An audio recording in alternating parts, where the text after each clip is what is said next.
అందరికీ శ్రీరామ నవమి శుభాకాంక్షలు. ఈ శ్రీరామనవమి సందర్భంగా శ్రీరామునికి పెట్టే నైవేద్యాలు చలివిడి, వడపప్పు, పానకం ఎలా చేయాలో ఈరోజు మన ఛానల్లో చూపించబోతున్నాను.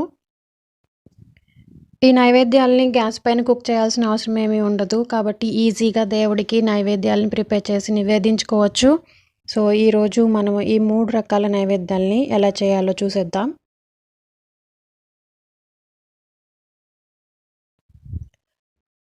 ముందుగా చలివిడిని ఎలా చేయాలో చూద్దాము. దీనికోసం ఒక బౌల్ తీసుకోండి. దీంట్లోకి ఒక టీ గ్లాస్తో రైస్ తీసుకుని దీన్ని 2-3 సార్లు నీళ్లతో వాష్ చేసి తర్వాత మంచినీళ్ళు వేసి ఒక 4 గంటల సేపు నానబెట్టాలి. 4 గంటల తర్వాత ఈ బియ్యం నుంచి నీళ్ళన్నీ తీసేసి ఈ బియ్యాన్ని ఒక పొడి క్లాత్ పైన ఆరబెట్టుకోవాలి.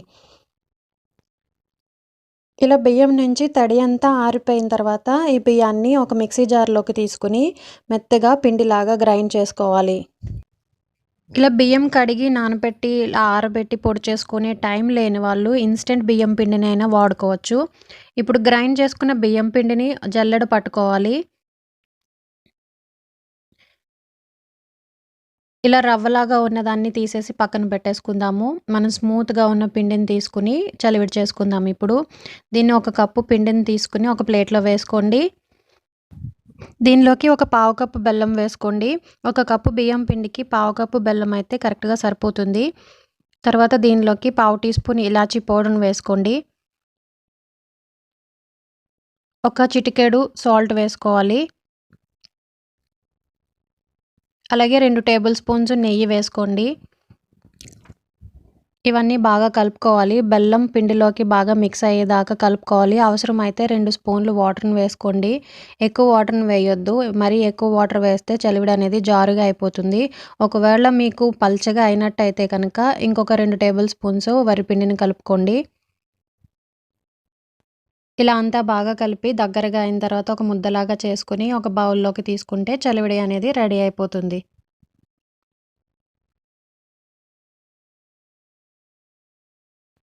చలివిడి రెడీ అయిపోయింది కదా! ఇప్పుడు మనం వడపప్పు ఎలా చేయాలో చూద్దాము. ఇది అందరికీ తెలిసే ఉంటుంది కదా! నేను ఒక టీ గ్లాస్‌తో హాఫ్ గ్లాసు పెసరపప్పు తీసుకున్నాను. దీన్ని 2-3 సార్లు వాటర్‌తో వాష్ చేయండి. వాష్ చేసిన తర్వాత మంచినీళ్ళు వేసి ఒక గంట సేపు నానబెట్టుకోండి. ఇలా నానిన పెసరపప్పు నుంచి నీళ్ళన్నీ వడబోసి ఈ పప్పుని ఒక బౌల్లోకి తీసుకోండి. దీంట్లోకి బెల్లం కలుపుకుంటే వడపప్పు అనేది రెడీ అయిపోతుంది.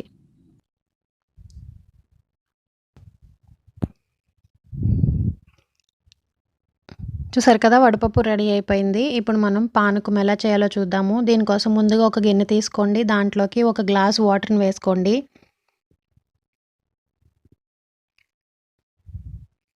ఈ వాటర్‌లోకి నేను చూపిస్తున్న ఈ గరిటెతో ఒక స్పూన్ బెల్లం వేశాను. తర్వాత ఒక చిటికెడు సాల్ట్ వేయండి. ఈ బెల్లం అంతా కరిగే వరకు వాటర్‌లో బాగా మిక్స్ చేసుకోవాలి. ఈ బెల్లం అంతా కరిగిన తర్వాత ఇంకొక గిన్నె తీసుకొని దానిలోకి ఈ బెల్లం వాటర్‌ని వడపోసుకోవాలి. ఏమన్నా డస్ట్ పార్టికల్స్ ఉంటే ఫిల్టర్ అయిపోతాయి.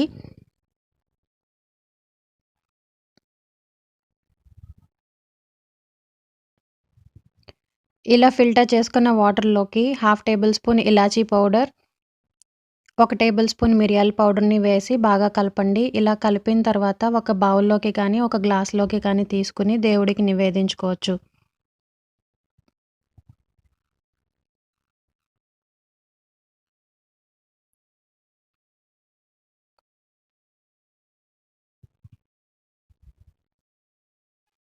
చూసారు కదా, పానకం రెడీ అయిపోయింది. చలివిడి,